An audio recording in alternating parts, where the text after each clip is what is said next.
Ek wil vandag met jou iets deel oor die teenwoordigheid van God. Daar's in die Bybel 'n paar plekke waar die berge sinoniem is met God se teenwoordigheid.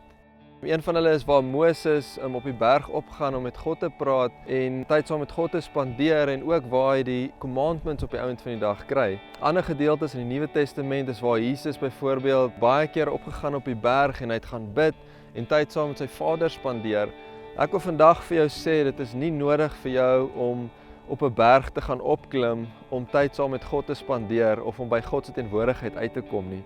Daar's baie goeie nuus vandag en dit is dat Jesus Christus homself die rots geword het, die berg geword het van die teenwoordigheid van God. Daar's in Daniël 2 'n amazing gedeelte waar Nebukadneser hierdie droom kry van 'n image en waar Daniël dit uitlê en binne in hierdie droom lê Daniël dit uit dat daar was hierdie beeld gewees en in hierdie beeld het daar 'n rots losgekom en hierdie rots het die beeld vernietig en op die einde van die dag het hierdie rots 'n berg geword wat die hele aarde en die wêreld toegemaak het en gevul het. Ek wil vandag vir jou sê dat Jesus Christus het die berg geword, die rots geword, sodat ek en jy in hom weggebêre kan wees. Ek wil jou vandag vra of ken jy daai plek in die teenwoordigheid van God binne in die rots wat Jesus Christus is.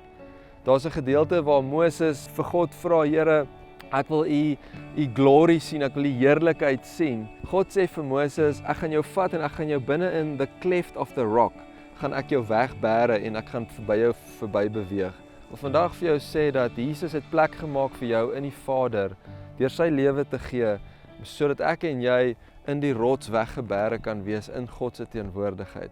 Dit is die plek wat God begeer vir my en jou om in te leef en in te wees. Kom in daai plek as jy nog nie in daai plek is nie. En as jy al reeds in daai plek is, geniet dit en treasure dit in jou hart en leef voluit saam met God se teenwoordigheid. Bless you, vrede en liefde.